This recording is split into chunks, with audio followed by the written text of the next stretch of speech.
জবাব তো প্রতিটা কথারই দিতে পারা যায়, কিন্তু যে সম্পর্কের গুরুত্বই বোঝে না, সে আবার শব্দের গুরুত্ব কী বুঝবে? মেয়েদের দেওয়ার মতো উপহার হয়তো অনেক কিছুই হয়, কিন্তু সম্মান দেওয়ার থেকে বড় উপহার আর কিছুই হয় না। একটা মেয়ের জন্য সবচেয়ে বড় স্কুল হচ্ছে তার শ্বশুর বাড়ি, যেখানে শিক্ষকের অভাব নেই আর শিক্ষারও শেষ নেই। বিশ্বাস আর ভরসা এখন শুধুমাত্র শব্দতেই পরিণত হয়েছে, বাস্তবে এখন আর কোনো অস্তিত্ব নেই।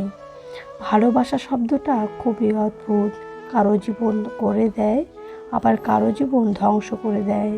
মিথ্যা হাতের তালুতে রাখা বাণীর মতোই, সত্য একদিন প্রকাশিত হবেই। মা হলো পৃথিবীর একমাত্র ব্যাংক, যেখানে আমরা আমাদের সব দুঃখ কষ্ট জমা রাখি এবং বিনিময়ে নেয় বিনা সুদে অকৃত্রিম ভালোবাসা। বাবা আর সূর্যের তাপ সহ্য করতে শেখো, কারণ এদের দুজনেরই ডুবে যাওয়ার সাথে সাথেই অন্ধকারে ছেয়ে যাবে জীবন। ভদ্র আচরণ করতে শিক্ষা লাগে, অভদ্র আচরণ করতে অজ্ঞতাই যথেষ্ট। অন্যকে বারবার ক্ষমা করো, কিন্তু নিজেকে কখনোই ক্ষমা করো না। তিনজনের নিকট কখনো গোপন কথা বলো না। নাম্বার 1 স্ত্রীলোক, নাম্বার 2 জ্ঞানহীন মূর্খ, নাম্বার 3 শত্রু। শান্তি কখনোই প্রয়োগ করে আনা যায় না, একমাত্র বোঝাপড়ার মাধ্যমেই তা সম্ভব। জীবনে যার কাছ থেকে তুমি ভালোবাসা পাবে, তাকে তুমি ছুঁড়ে ফেলো না। আমি কোনো কঠিন কাজ করার জন্য সবসময় একজন অলস ব্যক্তিকে পছন্দ করব, কারণ সে ওই কাজটি করার একটি সহজ উপায় বের করবে।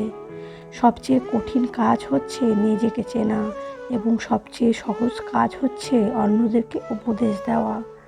পৃথিবীতে প্রতিশোধ গ্রহণের মাধ্যমে আপনি যতটা অর্জন করতে পারবেন, তার চেয়ে অনেক বেশি অর্জন করতে পারবেন ক্ষমা প্রদর্শনের মাধ্যমে।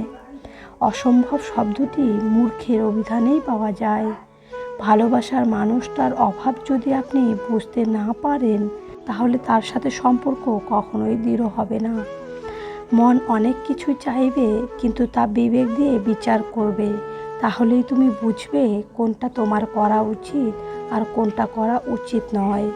মানুষ যখন রাগান্বিত অবস্থায় থাকে, তখন তাকে কোনোভাবে বিরক্ত করা উচিত নয়, কেননা তা থেকে চরম ভুল বোঝাবুঝির সৃষ্টি হতে পারে। জন্ম নেওয়া ভাগ্যের ব্যাপার, মৃত্যু হওয়া সময়ের ব্যাপার, কিন্তু মৃত্যুর পরেও মানুষের মনে বেঁচে থাকা কর্মের ব্যাপার। ক্ষমা তাকেই করো যে ভুল করেছে, কিন্তু তাকে ক্ষমা করো না যে বেইমানি করেছে। সব সময় কারো দোষ খুঁজে বেড়ানো উচিত নয়, পারলে তাকে সমাধানের রাস্তাটা দেখিয়ে দাও, কারণ জগতে কোনো মানুষই ত্রুটিহীন নয়। আপনি যদি গরিব হয়ে জন্ম নেন, তাহলে এটা আপনার দোষ নয়, কিন্তু যদি গরিব থেকেই মারা যান, তবে সেটা আপনার দোষ। পরিপূর্ণ তৃপ্তি নিয়ে কুঁড়ে ঘরে থাকাও ভালো, অতৃপ্তি নিয়ে বিরাট অট্টালিকায় থাকার কোনো সার্থকতা নেই। নিজেকে কখনো ছোট মনে করবেন না। মনে রাখবেন, পায়ের নিচে দুব বা ঘাসটাও পূজার কাজে লাগে, মাথার উপর তাল গাছটি নয়। দুর্বলের বল রাজা, শিশুর বল কান্না, মূর্খের বল নীরবতা, চোরের বল মিথ্যা। আগুন দিয়ে যেমন লোহা চেনা যায়, তেমনি মানুষের ব্যবহার দেখে তার চরিত্র বিচার করা যায়। সংসারে কারো উপর কখনো ভরসা করো না, যতদিন নিজের হাত পা ও শরীর আছে।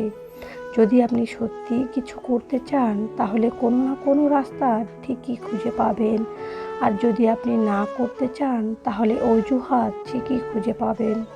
জীবনে সবাইকে গুরুত্ব দাও, যে ভালো সে তোমার সাথ দেবে, আর যে খারাপ সে তোমায় শিক্ষা দেবে। বিশ্বাসযোগ্য মানুষটাই আজ বিশ্বাসঘাতক। সবাই বলে বেশি হাসলে নাকি কপালে দুঃখ আসে, তাহলে বেশি কাঁদলে কেন কপালে সুখ আসে না? বিশ্বাস গড়ে ওঠে তিলে তিলে, কিন্তু ভেঙে যায় এক ঢিলে। যে অবহেলা করে সে হয়তো টেরও পায় না যে অপর প্রান্তের মানুষটা কতটা কষ্ট পায়। কিছুদিন যোগাযোগ বন্ধ করে দাও, দেখবে কাছের বন্ধুরাও হারিয়ে গেছে। দূরত্ব কোনো বিষয় নয়, যদি সম্পর্কের দৃঢ়তা যথেষ্ট গভীর হয়। পৃথিবীর সবাই আপনার সাথে বেইমানি করলেও পরিশ্রম আর যোগ্যতা কখনো বেইমানি করবে না।